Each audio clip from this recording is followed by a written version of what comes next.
Hello guys, now we will study the class 7th NCERT chapter 1st, our past chapter 1st, tracing changes through a 1000 year. Okay, तो basically हम यहाँ पे पढ़ेंगे कैसे हमें मतलब कैसे टाइम लगा जो लोग इंडिया आए थे या फिर जो बेसिकली अलग अलग रास्ते को फाइंड किए थे उनको कैसे थाउजेंड्स ऑफ ईयर्स टाइम लगा. Now take a look at map 1 and 2. Map 1 was made in 1154 CE by Arab geographer Al-Irdis. ठीक है, देखो हम मैप 1 और 2 को देखते हैं. ठीक है, ये हमारा जो है this is I think map number 1. This will be map number 1 या ठीक है. तो आप देख सकते हैं कि कैसे डायरेक्शन कैसे रूट कैसे दिख रहे हैं. ठीक है, सेम हम मैप नंबर 2 को देखेंगे. This is a map number 2. सो यहाँ पे कुछ बेसिकली इंडिया का स्ट्रक्चर पूरा दिख रहा है और कैसे कैसे इसको रूट को अगर मैं थोड़ा जूम करती हूँ. ठीक है, आप केप कॉर्निया, ठीक है, ये सारी चीज़ें आप देख सकते हैं. कॉट कॉलेडिबिंग, कैसे कैसे नेम थे और क्या क्या इनको नेम दिया गया था. ठीक है, इवन इंडिया का हम देखते हैं. वी विल ट्राई कि कुछ नेम मिल जाए इंडिया में जो था. Okay, so it's actually clearly not visible, so हम स्टडी करेंगे इसको नाउ. तो जो पहला मैप था मैप 1 वो किस 1154 CE में बना था. आप समझ सकते हैं कितना पुराना मैप है. ठीक है, और बनाया किसने था? अल इर्दिस. तो ये आपको बहुत अच्छे से इंपॉर्टेंट से याद रखना है. क्वेश्चन आपका आ सकता है कि जो वर्ल्ड का पहला मैप बना था वो किसके द्वारा बना था और कब बना था. तो 1154 CE में बना था और अरब जियोग्राफर अल इर्दिस के द्वारा बना था. ठीक है, तो ये सिर्फ आपके अगर आप क्लास 7 के स्टूडेंट हो वहाँ पे तो काम आएगा. सपोज आप 12th के बाद अगर कुछ और प्रिपरेशन करना चाहते हो गवर्नमेंट जॉब की तो वहाँ पे भी इस टाइप के क्वेश्चन आएंगे. तो ये सब जनरल नॉलेज का इनकी चीज़ें आपको मतलब माइंड में रखनी है. The section reproduce here is a detail of Indian subcontinent from his larger map of the world. ठीक है, बोला जाता है कि ये जो सेक्शन था जो हमें शो किया गया मतलब जो हमारे इस डायग्राम में दिखाया गया है. ठीक है, तो ये क्या है, ये क्या डिटेल कर रहा है? इंडियन सब कंटिनेंट पोर्शन को दिखा रहा है. Map 2 was made in the 1720s by French cartographer. ठीक है, बोला जाता है कि जो मैप 1 है वो अल इर्दिस द्वारा बनाया था. 1154 CE में बना था CE में. और जो मैप 2 है वो 1720 में बना था फ्रेंच कार्टोग्राफर के द्वारा. The two maps are quite different even though they are of a same area. ठीक है, दोनों जो मैप है वो दोनों मैप बहुत ज़्यादा डिफरेंस है. आप देख सकते हैं कि यहाँ पे तो इंडिया का स्ट्रक्चर ही नहीं दिख रहा.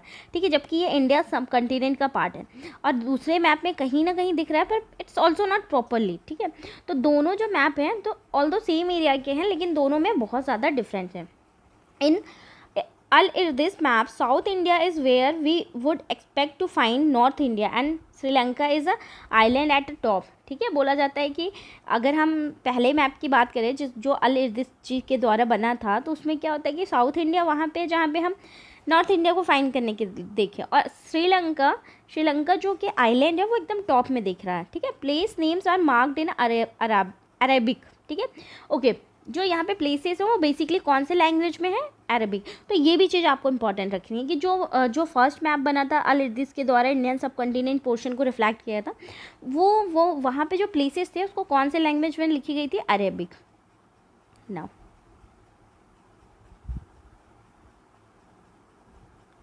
see here some questions are given. Okay, yeah, that is same. Now just a minute. Yeah, and there are some well-known name like Kanuj in Uttar Pradesh spelled in map. Okay, map 2 was made nearly 600 years after map 1. ठीक है, आप देख सकते हैं कि map 1 और map 2 के बीच में कितने ईयर्स का डिफरेंस है? 600 ईयर्स का. During which time information about the subcontinent has change considerably. ठीक है, जिसमें कि टाइम तो ऑब्वियसली चेंज होगा. This map seems more familiar to us and the coastal areas in the particular are surprisingly detail. बोला जाता है ये जो मैप है वो हमें ज़्यादा फैमिलियर कर रहे हैं. ठीक है, कोस्टल एरिया से जो डिटेल्स में है. This map was use by European sailors and merchant on the their voyagers. ठीक है, हम ये चैप्टर 6 जब पढ़ेंगे तो यूरोपियन सेलर्स कैसे आए, तो हम ये सब मैप्स के बारे में पढ़ेंगे कि ये मर्चेंट कैसे किया, इन्होंने क्या किया था। ना यहाँ पे एक एक्टिविटीज़ दी गई है, what you have to look at the area in the interior of the subcontinent on the map 2 में आपको एरिया को देखना है। Are they as detailed as those on the coast, follow the course of river Ganga and see how it is shown। ठीक है, अगर हम गंगा के रिवर की कोर्स को देखते हैं तो आप देख सकते हैं कि कैसे वो शो किया, हम अभी देखेंगे। Why do you think there is a difference in the level of detail and accuracy between the coastal and inland areas in the map? देखो यहाँ पे बोल रहा है कि आप ऐसा क्यों सोचते हैं कि जो डिफरेंस है, जो यहाँ पे डिटेल दी गई है और एक्यूरेसी दी गई है कोस्टल एरिया की और इनलैंड एरिया की, उसमें डिफरेंस है। ठीक है, हम यहाँ पे सबसे पहले गंगा जो है रिवर है उनकी कोर्स को देखें, try to understand. So basically as we can zoom and C,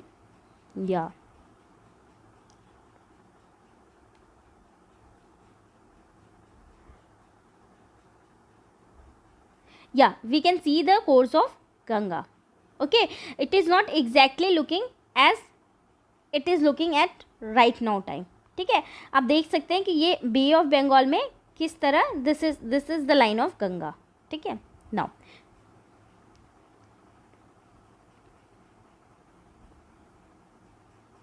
equally important is the fact that science of cartographer differed in 2 periods। okay, मतलब बोला जाता है कि जो फैक्ट्स है जो कि 2 कार्टोग्राफियों ने बताया है 2 अलग अलग पीरियड्स में, मैप 1 में, मैप 2 में। when historians read documents, maps and the text from the past, they have to be sensitive to the different historical background, the context in which information about the past was produced। ठीक है, जो बोला जाता है कि जो historians है जब इस सब डॉक्यूमेंट्स को पढ़ते हैं तो उनको थोड़ा केयरफुल होना चाहिए, सेंसिटिव होना चाहिए कि ये जो हिस्टोरिकल है, ये जो बैकग्राउंड्स है, ये किस बेसिस पे दिया गया है। Now new and old terminology, हम पहले ये देखेंगे, पहले इंडिया की कुछ चीज़ों को पहले क्या बोला जाता था, अब क्या बोला जाता है।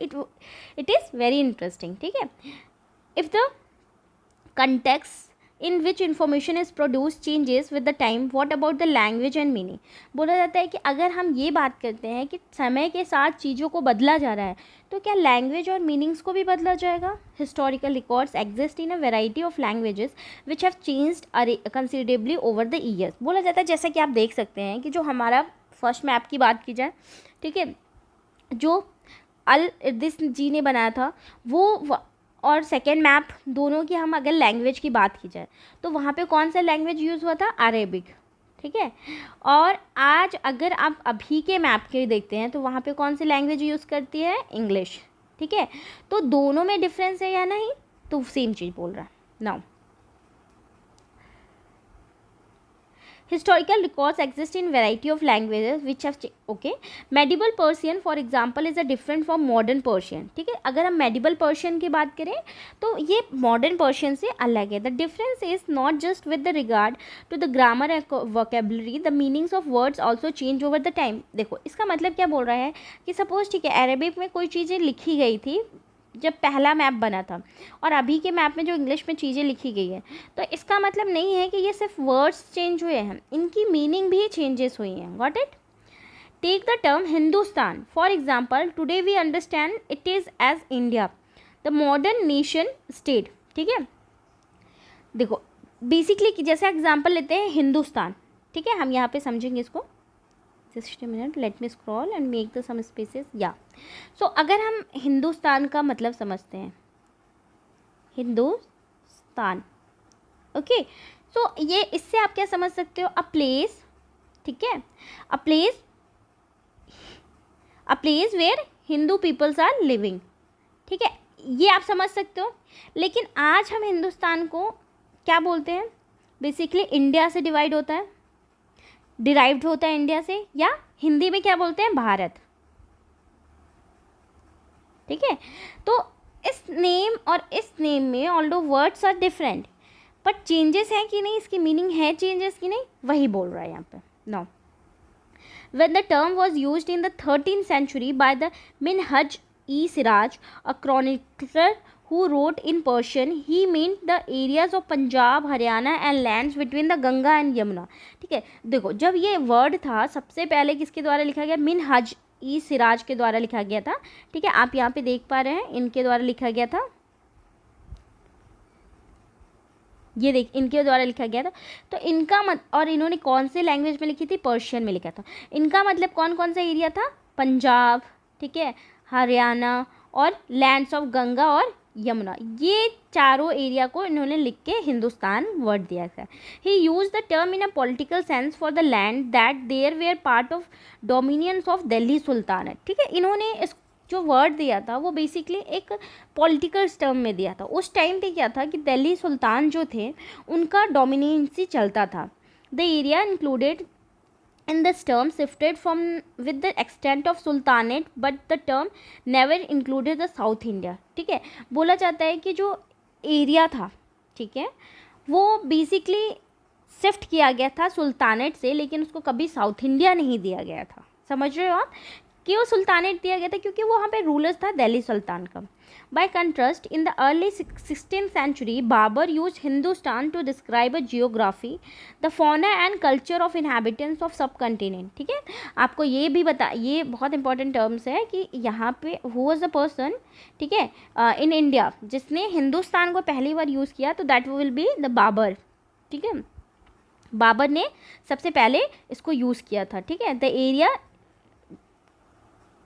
ठीक है, जो कवर करता था बेसिकली, बाबर ने जब समझाया था तो उसने क्या बोला था कि जो ज्योग्राफी के फेस में लिया था, उसने ये बताया था कि फौना, कल्चर, इनहैबिटेंट्स, ये सब कॉन्टिनेंट में रहते हैं। उस कंटेक्स्ट में उसने हिंदुस्तान का नाम दिया था। As we will see later in this chapter, this was somewhat similar to the way the 14th century poet Amir Khusrau use the word Hind. ठीक है, देखो सेम जैसे कि बाबर ने क्या बताया कि हमारी जो प्राकृतिक है, भारत की प्राकृतिक है, उसका प्रकृति को देख के एक रूप बताया और उस रूप का एक नाम दिया हिंदुस्तान। सेम हम देखेंगे, ठीक है, इस चैप्टर में आगे भी देखेंगे कि एक पोएट थे जिनका नाम अमीर खुसराओ था। उन्होंने हिंद वर्ड का यूज़ किया था और उन्होंने भी यही कंटेक्स्ट में किया था। While the idea of geographical and cultural entity like India did exist, ठीक है, the term Hindustan did not carry the political and national meaning which we associate with it today. बोला जाता है कि अगर हम देखे जाए, ठीक है, अगर हम इंडिया की बात करते हैं, ठीक है, इंडिया, तो देखो इंडिया से क्या होता है कि अगर हम देखें तो हम आपको पता होगा कि जैसे कि इंडिया का नाम जो दिया गया वो कहीं ना कहीं, ठीक है, ये को रिलेट करता है जोग्राफिकल और कल्चरल एंटिटी को। लेकिन जो हिंदुस्तान है, ठीक है, वो अभी तक किसी भी चीज़ को कोरिलेट नहीं करता। कैसे हम बोल सकते हैं, देखो जो इंडस रिवर्स है ना, सिंधु रिवर, ठीक है, सिंधु, उसको सिंधु भी बोलते थे पहले। ठीक है, तो सिंधु से तो लोग सिंधु नहीं बोल पाते थे, तो बेसिकली हिंदू बोलने लगे। ठीक है, और इस हिंदू से हिंदुस्तान निकला। ठीक है, और इस इंडस रिवर से, जो इंडस रिवर थी, उससे इंडिया का नाम आया। ये सारी चीज़ें हम आगे की क्लास में पढ़ेंगे, आगे के चैप्टर में पढ़ेंगे कैसे क्या हुआ। तो बेसिकली यहाँ पे ये बताने का मतलब है कि जो इंडिया नाम है उसका कहीं ना कहीं जोग्राफिकल और पॉलिटिकल कनेक्शन है, पर हिंदुस्तान का कहीं कनेक्शन नहीं है आज भी। नाउ जस्ट अ मिनट, या historians today have to be careful about the terms they use because they mean different things in the past। ठीक है, बोला जाता है कि हिस्टोरियंस जो आज की हिस्ट्री पढ़ रहे हैं, जो पिछले साल की हिस्ट्रीज़ को लेके पढ़ रहे हैं, वो हिस्टोरियंस, उनको बहुत केयरफुल रहना पड़ेगा, क्योंकि उन्होंने जो टर्म यूज़ किया था पास्ट में वो अलग अलग एग्जाम्पल को लेके था। अभी की चीज़ें क्या हो गई हैं, बदल गई हैं, और पहले की चीज़ें अलग थी। Take for example a simple term like foreigner, it is use today to mean someone who is not an India. अगर हम एग्जाम्पल लेते हैं फॉरेनर का, तो बेसिकली फॉरेनर जो वर्ड होता है उसका यूज़ होता है अभी के टाइम में, एट प्रेजेंट की, जस्ट अ मिनट, या देखो फॉरेनर का बेसिकली मीनिंग क्या होता है अभी के टाइम में, a person who is outside of India. ठीक है, we use in India, outside of India. लेकिन अगर हम बात करें सेम वर्ड फॉरेनर का, जो हमारे मेडिवल हिस्ट्री में मेडिवल हिस्ट्री मतलब before the modern, before the 16-17 century. Medieval history में क्या होता था, फॉरेनर का मतलब होता था was any stranger who appears in given village someone who was not a part of society और कल्चर। मतलब फॉरेनर उसे बोलते थे उस टाइम पे जो तो स्ट्रेंज पर्सन रहता था, ठीक है, या तो वो स्ट्रेंज पर्सन होता था, या तो उस विलेज में नहीं दिखता था, नहीं रहता था, या उसका किसी सोसाइटी और कल्चर के साथ रिलेशन नहीं होता है, ठीक है। अगर ऐसी चीज़ें होने लगी तो आज तो हर दूसरा पर्सन क्या कहलाएगा, फॉरेनर कहलाएगा। रीज़न, क्योंकि इंडिया में बहुत से लोग क्या सोशल और कल्चरल रिलेशन मेंटेन नहीं करते हैं। In Hindi in the term pardesi might be use to describe such person and in Persian ajnabi, ठीक है। जैसे कि फॉरेनर को बोला जाता है ना कि आज हम क्या बोलते हैं, परदेसी। तो परदेसी जो इंडिया में वर्ड है वो कैसे होता है कि सपोज अगर आप दिल्ली के हो, you are living in Hyderabad, तो आपको भी परदेसी बोला जाएगा, बट सेम मीनिंग फॉरेनर्स का है, लेकिन हम इसको अभी फॉरेनर से कनेक्ट नहीं कर सकते। इसका मीनिंग जो मेडिवल में अलग था अभी अलग है। A city dweller therefore might have regarded a forest dweller as a foreigner, ठीक है, but two peasant living in a same village they are not foreigners to each other even though they may have had a different religious or a caste background. What it saying, a city dweller, मान लो अगर एक person है जो city में रहता है, ठीक है, वो मान लो फॉरेस्ट में रहा हो, अभी आके सिटी में रह रहा हो, तो वो फॉरेनर तो कहलाएगा नहीं। दूसरा एग्जाम्पल, अगर कोई पीजेंट है जो सेम विलेज में रहते हैं, वो फॉरेनर्स नहीं कहलाएंगे, ठीक है, इवन दो चाहे वो डिफरेंट रिलीजियस कास्ट बैकग्राउंड से हो। तो बेसिकली इनका मतलब है, कहने का मतलब जो बुक हम जिस बुक को हम पढ़ रहे हैं एनसीईआरटी, इस बुक में जो भी चीज़ें लिखी गई, इसका बेसिकली यहाँ पे मतलब है कि try to understand the difference. What is the difference, कि जब भी हिस्टोरियंस, ठीक है, जब भी मैप को रीड करें, ठीक है, तो वहाँ पे जो वर्ड लिखे गए हैं उसको केयरफुली रीड करें। रीज़न, क्योंकि जो वर्ड है डिफरेंट मीनिंग है। सो यहाँ पे बेसिकली हमने क्या देखा, हमारा जो चैप्टर था कि वो बोला, उस चैप्टर का नाम था कैसे 1000 साल लगे चीज़ों को ढूंढने में। तो बेसिकली हमने यहाँ पे 2 मैप को देखा, ठीक है, मैप आप 1 देख सकते हैं, मैप 1 देख सकते हैं, दिस इज़ अ मैप 1, ठीक है, और मैप 2 देख सकते हैं। आपको ये भी बताना है कि दोनों मैप को बनाने में डिफरेंस कितने लगा, 600 ईयर्स का लगा, ठीक है। मैप 1 किसके द्वारा बनाया गया है, मैप 2 किसके द्वारा बनाया गया है। और आपको ये भी बताना है क्या ये वर्ल्ड का पहला मैप था, और था तो ठीक है, और नहीं था तो किसने बनाया है पहला मैप, ठीक है। और बेसिकली हमने ये चीज़ देखी कि कैसे वर्ड्स अलग अलग हैं, मतलब दोनों मैप में कितने ज़्यादा डिफरेंसेस हैं, ये सारी चीज़ें हमने स्टडी की, ठीक है। और नेक्स्ट क्लास में हम क्या करेंगे, और यहाँ पे हमने एक और चीज़ें देखी कि जैसे न्यू और ओल्ड टर्मिनोलॉजीज़ को देखा हमने कि कैसे हिंदुस्तान जो है और अभी इंडिया है, दोनों के वर्ड में कितना डिफरेंस है। अगर हम इंडिया के कंटेक्स्ट में बात करें तो इंडिया जोग्राफिकली और पॉलिटिकली कहीं ना कहीं कनेक्ट करता है, लेकिन हिंदुस्तान कनेक्ट नहीं करता है। तो ये सारी चीज़ें हमने यहाँ पे देखी, और कैसे ये भी देखा कि हिंदुस्तान का वर्ड कैसे डिराइव किया गया था, ठीक है। और यहाँ पे हमने ये भी चीज़ देखी, इंडिया में कौन से पर्सन ने हिंदुस्तान का नाम लिया था सबसे पहले, तो Babur, that was a person, ठीक है। और किस कंटेक्स्ट में लिया था, उसने क्या डिफाइन करने के लिए लिया था। और अगर किसी और पर्सन ने मिनहाज ई सिराज, ये 13th सेंचुरी में आई थिंक वर्ल्ड के पहले पर्सन थे जिसने इंडिया का नाम हिंदुस्तान लिया था, तो इन्होंने किस सेंस में लिया, तो यहाँ पे बताया कि इन्होंने कुछ एरिया को डिफाइन किया था, पंजाब हरियाणा लैंड जो था, और गंगा यमुना को इनके कंटेक्स्ट में बताया। तो ये सारी चीज़ें, तो यहाँ पे बेसिकली जो राइटर है वो ये कहना चाहता है कि जो हिस्टोरियंस है वो जब ये मैप्स की स्टडी करते हैं तो please be careful, be sensitive, क्योंकि जो भी मैप्स में वर्ड्स लिखे गए हैं सारे वर्ड्स के अलग अलग मीनिंग हैं। तो इस वे में हमने ये टॉपिक देख लिया। यहाँ पे कुछ बॉक्स में दिया गया है, आपको ये रीड करना है। Can you think, just a minute, can you think other words whose meaning change in different context. क्या आप एक ऐसा वर्ड समझ सकते हो कि वर्ड्स ऑलमोस्ट सेम लगे लेकिन मीनिंग अलग अलग हो। जैसे हमने फॉरेनर्स का एग्जांपल लिया कि अभी हम फॉरेनर्स किसको डिफाइन करते हैं, लेकिन सेम फॉरेनर्स जब मेडिवल सेंचुरी में था तो इसका मतलब क्या होता था, ठीक है। तो आपको ऐसा कुछ एक वर्ड ऐसा सोचना है जिसको हम डेफिनेशन अलग अलग कर सके, ठीक है। एक और चीज़ एक्टिविटीज़ थी, हियर वॉज द वन, या जस्ट लेट मी स्क्रॉल, या cartograph, a person who makes a map, ठीक है। यहाँ पे आपको एक फ्रेंच कार्टोग्राफर दिया था, तो इसका मतलब क्या होता है, who is a cartographer, a person who makes a map. तो आपको बेसिकली ये डेफिनेशन आ सकता है कि what do you understand by term cartographer. तो आपको बोलना है कि a person who makes a map is known as cartographer. I hope you have understand this class very clearly. और आपको इस मैप को एक बार thoroughly देखना है. just don't no need to remember the any words because every word is written in Arabic language, that is not understandable for us. तो just आपको overview check करना है और आपको इस chapter revise करना है. I hope you have understand it and enjoyed a lot. We will come to the next class with the next topic, that will be we will see the what historians and their sources. Okay, तो जो हमारा next topic रहेगा वो historians और there sources रहेगा. ठीक है, okay, thank you.